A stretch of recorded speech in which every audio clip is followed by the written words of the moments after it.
विद्यार्थियों, हम आपको आज लकारों के बारे में जानकारी देने जा रहे हैं। ये लकार आप लोगों को अनुवाद बनाने में महत्वपूर्ण भूमिका निभाता है। इसके बिना अनुवाद बनाना संभव ही नहीं है, क्योंकि आप जो अनुवाद बनाते हैं उसमें लकारों की अहम भूमिका होती है। अर्थात वाक्य जो होता है वो कर्ता और क्रिया दो होते हैं, तभी वाक्य बनते हैं। और इसलिए लकार क्रिया का निर्माण करते हैं और क्रिया के बिना वाक्य बनेगा नहीं। अर्थात आप समझ सकते हैं कि अनुवाद के लिए यह कितना महत्वपूर्ण है, यानी इसके बिना अनुवाद की कल्पना आप नहीं कर सकते। तो चलते हैं हम आप लोगों को अनुवाद बनाने के लिए लकारों के बारे में बताने। इससे पहले के वीडियो में आप लोगों को अनुवाद बनाने के नियम बताए थे। अब हम प्रत्येक लकार जो हैं अनुवाद किस तरह बनाए जाते थे इत्यादि जो पिछले वीडियो में आप देख चुकेंगे, उसमें भी देख लीजिएगा किस तरह से नियम बताए गए हैं। अभी जो हम आपको जानकारी दे जा रहे हैं वो लकारों के रूप के बारे में। बहुत सारे ऐसे विद्यार्थी होंगे जो पहली बार पढ़ रहे होंगे। बहुत सी स्कूलों में बहुत जगह ऐसे विद्यार्थियों की व्यवस्था है जो अनुवाद जैसे कि 8वीं 9वीं कक्षा में जाने के बाद प्रारंभ करते हैं। 8वीं कक्षा में जाते हैं तब जाकर प्रारंभ करते हैं। तो और कुछ अनेक कारणों से वे देर से पढ़ पाते हैं, तो उनके लिए सभी रूपों की जानकारी होनी जरूरी है। इसलिए हम उन रूपों को शुरुआत कर रहे हैं। आपको के सामने जो प्रस्तुत है वह लकार का रूप जो है इस प्रकार है। तो सबसे पहले जान लें, वे लकार प्रमुख रूप से 5 हैं और वो पांचों लकार जो हैं वो इस नाम के तहत देखेंगे और आगे समझेंगे।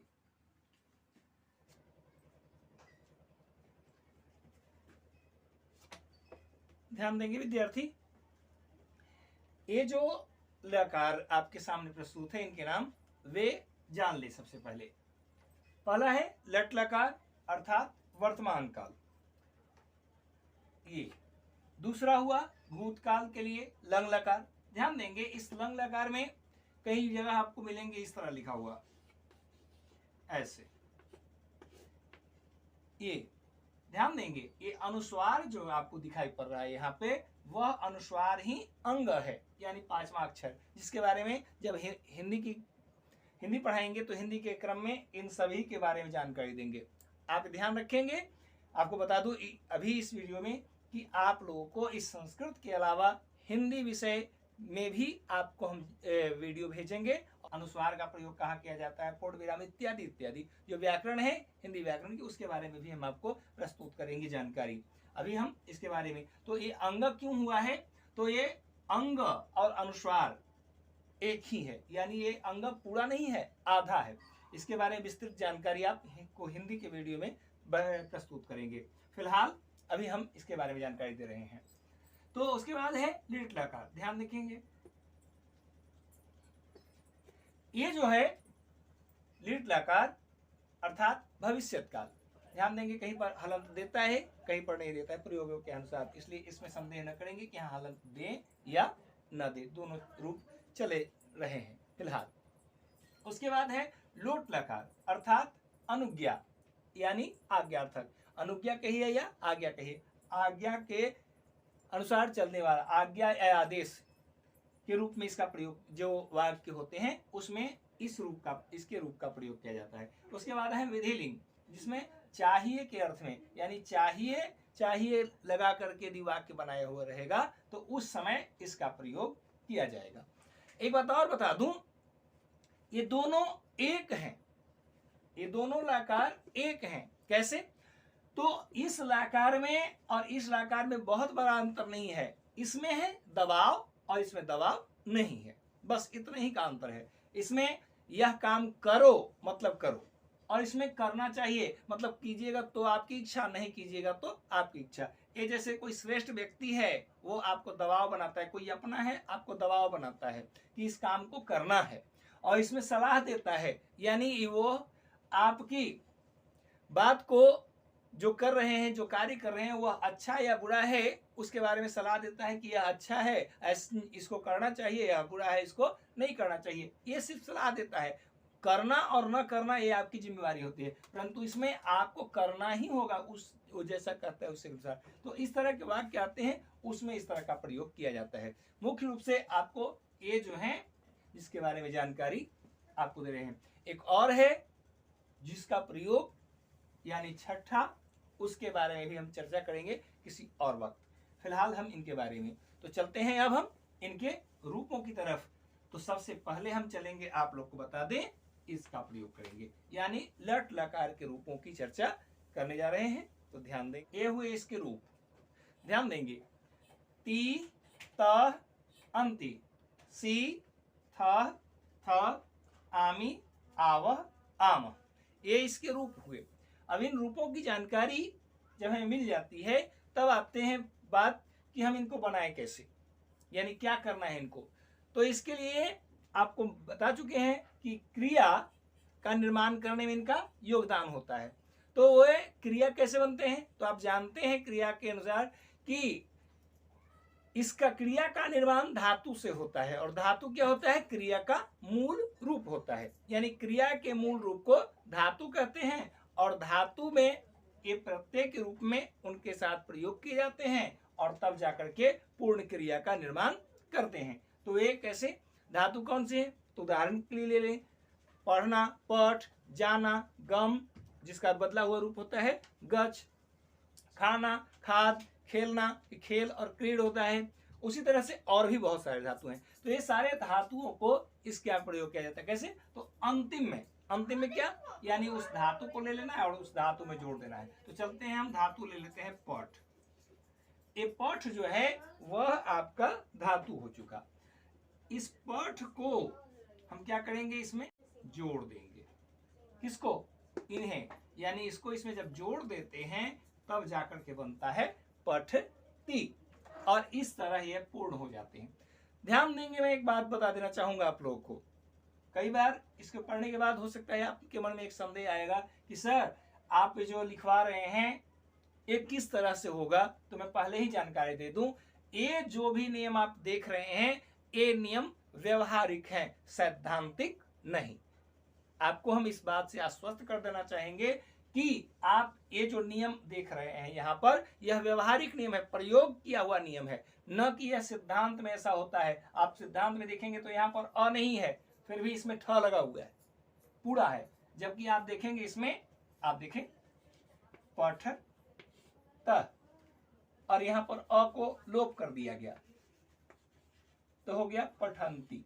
अब कहेंगे कि सर इसमें अ कहाँ गया, तो ये व्यवहारिक नियम है, क्योंकि सब में जब व्यवहारिक नियम पढ़ेंगे तो उसके अनुसार इसका मूल जो सूत्र आता है वह ती तस जी ऐसे करके आता है, जिसके बारे में विस्तृत चर्चा करनी होगी, विस्तृत जानकारी प्राप्त करनी होगी। और आप सामान्य ज्ञान प्राप्त करना चाहते हैं, सामान्य जानकारी प्राप्त करना चाहते हैं, परीक्षा की तैयारी को लेकर के आप आश्वस्त हो जाना चाहते हैं कि हमारी परीक्षा की तैयारी में इनका योगदान हो जाए और अच्छी तरह से हम जानकारी प्राप्त कर ले, इसलिए व्यवहारिक ज्ञान ज्यादा, और किताबों में भी यही रूप आपको दिखने को मिलेंगे जो आपकी परीक्षा के लिए, आपकी पढ़ाई के लिए उपयोग होते हैं। वो विशेष जो नियम है उनका विशेष अध्ययन करना पड़ेगा, जिसके लिए बहुत समय की जरूरत है। ये सामान्य समय में इसका अध्ययन नहीं कर पाएंगे, तो इसलिए आप इसमें संदेह न करेंगे। ये जो है नियम आप कन्फर्म सुनिश्चित कर लेंगे, ये नियम जो है व्यवहारिक है, न कि सैद्धांतिक। सैद्धांतिक नियमों के अनुसार जाएंगे तो बहुत सारा। तो चलते हैं हम इनके नियमों की तरफ। अब चलते हैं, इसमें जोड़ लेते हैं।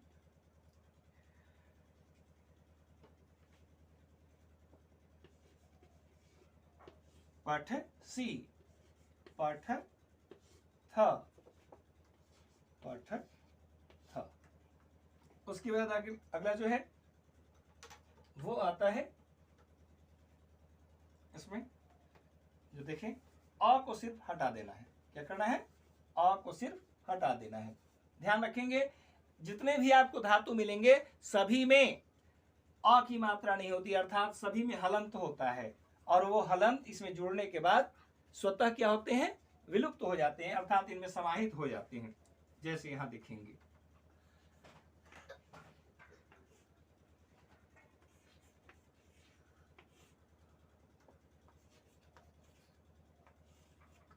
ठीक है। तो इस तरह पठ का ही रूप सब जगह आपको दिखलाई दे रहा है और इसका प्रयोग यहाँ पर किया जाता है। अब ध्यान देंगे इसमें करना क्या है, तो कोई धातु मिलेगा तो सबके साथ ऐसा ही करेंगे। तो हाँ, लगभग जितने भी धातु हैं, कुछ ऐसे धातु हैं जो इन नियमों का विरोध करते हैं, जिनके बारे में हम किसी और वीडियो में उसकी जानकारी हम देंगे। जो इनके विरुद्ध में चलते हैं उनके, यानी अपवादित स्वरूप, शेष जितने भी हैं वे सभी इसी के अनुसार चलते हैं। यानी ये ध्यान रखेंगे कि जो नहीं चलते हैं उसके बारे में सर जी आगे जानकारी देंगे। ठीक है, तो चलते हैं इनके बारे में। तो ये जब बना लेंगे तब क्या करना है हमें, उसके बाद हमें बनाना है अनुवाद, यानी अनुवाद में इनका प्रयोग कैसे किया जाएगा। तो आज हम सिर्फ आपको सभी लकारों की जानकारी दे रहे हैं। हम आगे आप लोग को इसके ऊपर अनुवाद भी बताएंगे। फिलहाल हम सभी लकारों का जिक्र कर ले, सभी लकारों के रूपों के बारे में जानकारी दे दें। उसके बाद हम प्रत्येक लकार के अनुवाद भी हम आपको बताएंगे। तो ध्यान दें, हम चलते हैं अगले लकार की तरफ। वो अगला लकार है लंग लकार। तो ध्यान देंगे अगला लकार कैसे बनेंगे। विद्यार्थी यहाँ पर ध्यान देंगे, हमने इसका रूप जो प्रयोग किया है देख रहे हैं, दूर दूर हमने लिखा है। ये जानबूझकर किया है, कुछ किया विशेष नहीं, यानी हम इसको इस रूप में देख सकते हैं। इसमें जब प्रयोग करेंगे तो कुछ अपनी तरफ से करना नहीं है, ये बना बनाया आपका है, आपको अपनी तरफ से कुछ करना नहीं है, सिर्फ क्या करना है, इसको लिख लेना है। कैसे, तो इस जो रूप है इसी को हम इसमें बैठा देंगे। क्या करेंगे, ये देखिए, या तो आप ऐसे लिख सकते हैं अ तो, ठीक है, यानी अपठक, नहीं तो आपके पास जो रूप आएगा उस रूप को इसमें बैठाते चले जाइए। पठ, यानी सभी जगह इसका रूप बैठा दीजिए और ये आपका तैयार हो जाएगा, कुछ करने की जरूरत नहीं है।